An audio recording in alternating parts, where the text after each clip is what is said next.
Want a clean professional landscape lighting setup without complicated wiring? Let's unbox this AQ lighting kit.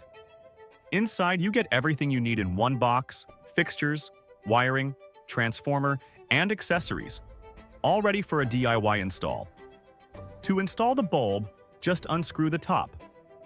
This uses a universal JC bipin socket with a high-quality G4 base LED bulb. Pin it in, screw the top back on. Done. This is AQ Lighting's No-Splice connection system. Start with the power connector from the transformer to your first fixture. Add a T-connector, line it up, screw it on, no wire nuts, no splicing, no tools.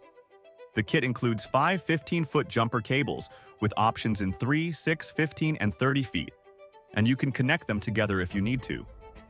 The heavy-duty SJTW cable is stronger than standard low-voltage wire, which is why AQL designed a custom NSC stake. The cable locks in as you tighten it. These fixtures are raw copper, so they'll patina naturally over time, with raw brass fittings that won't chip. They're also available in gunmetal, soft gray, and bronze.